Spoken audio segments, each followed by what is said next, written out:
आज की वीडियो में हम यहाँ पे डिस्कस करेंगे सीबीएसई 2024 का जो मैथमेटिक्स का स्टैंडर्ड का ऑफिशियल सैंपल पेपर आया है सीबीएसई के द्वारा, जो क्लास 10 के स्टूडेंट्स के लिए आया है 2024 के एस्पिरेंट्स के लिए। तो उसमें जो है आपको वहां पे दिया हुआ है क्या किस तरह से पेपर बनाया जाएगा, तो उसके बारे में हम यहाँ पे आइडिया लेंगे और मैं बच्चों को एक इंपॉर्टेंट टिप भी दूंगा कि किस तरह से क्वेश्चंस के आंसर लिखने होते हैं। जैसे यहाँ पे अगर हम इसकी बात करेंगे तो ये ऑफिशियल सैंपल पेपर है, इसमें यहाँ पे दिया हुआ है कि there will be 20 questions in section A. तो सेक्शन ए में 20 क्वेश्चंस होंगे, सारे के सारे क्वेश्चंस क्या होंगे, एमसीक्यू टाइप्स होंगे, जिसके 4 ऑप्शंस होंगे, आपको 1 ऑप्शन टिक करना है, दैट इज फॉर मैथ्स। फिर सेक्शन बी होगा, उसमें 5 क्वेश्चंस होंगे ईच ऑफ 2 मार्क्स। फिर सेक्शन सी होगा, उसमें 6 क्वेश्चंस होंगे ईच ऑफ 3 मार्क्स। फिर सेक्शन डी है, सबसे बड़ा सेक्शन है जो 5 मार्क्स का सेक्शन है, उसके अंदर टोटल मिला के 4 क्वेश्चंस होंगे। इस तरह से पेपर डिवाइडेड है। और लास्ट में सीबीएसई ने रिसेंटली 1-2 साल से केस स्टडी बेस्ड क्वेश्चंस को भी इंट्रोड्यूस किया है, जिसको सेक्शन ई बोला गया है। तो सेक्शन ई में 3 केस स्टडी बेस्ड क्वेश्चंस आएंगे और वो जो तीनों होंगे वो 4 मार्क्स ईच के होंगे। तो ये यहाँ पे जो पूरे जो सब्जेक्ट का जो पेपर आएगा ये उसका ब्रेकअप है। इस तरह से क्वेश्चन पेपर डिजाइन होगा। इसी तरह से आपके एग्जाम में भी सीबीएसई बोर्ड के पेपर में क्वेश्चन पेपर आएगा।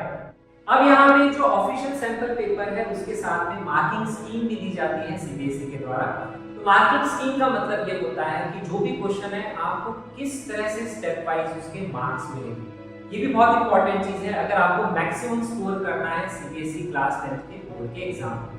तो जो 1 मार्क क्वेश्चन होते हैं, जो ऑब्जेक्टिव टाइप क्वेश्चन होते हैं, उसमें सिर्फ आपको आंसर लिखना होता है या ऑप्शन लिखना होता है, उसके नंबर होते हैं। जैसे यहाँ पे देखिए इस सेक्शन ए की बात हो गई, तो यहाँ पे देखिए ये 1 वर्ड आंसर है या ऑप्शंस भी आप एग्जाम में लिख सकते हैं। फिर हम बात करते हैं सेक्शन बी की, तो वहां पे है 2 मार्क्स के क्वेश्चन।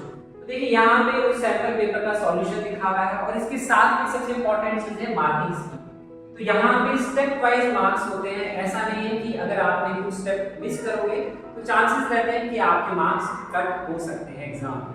तो इसीलिए आपको मार्क्स पूरे लाने के लिए स्टेप बाय स्टेप लिखना होता है। और इवन अगर आपको कोई क्वेश्चन पूरा भी नहीं आता है या किसी क्वेश्चन में कैलकुलेशन मिस्टेक के चांसेस होते हैं, तो उसमें आप ध्यान रखिए अगर आप उतने स्टेप भी सही करेंगे तो भी आपको मार्क्स मिलेंगे। तो इसी तरह से देखिए half marks, half marks, half marks, half marks, ये 2 मार्क का क्वेश्चन है।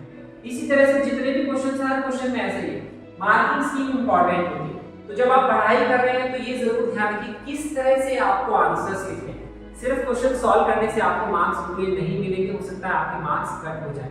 तो ये चीज बहुत इंपॉर्टेंट होती है। तो ये सीबीएसई के जो ऑफिशियल सैंपल पेपर है उसमें ये चीज दी गई है किस तरह से मार्किंग स्कीम है। तो पढ़ाई करते वक्त जिस तरफ आप तैयारी कर रहे हैं बोर्ड एग्जाम की, इसका आपको जरूर ध्यान रखना चाहिए।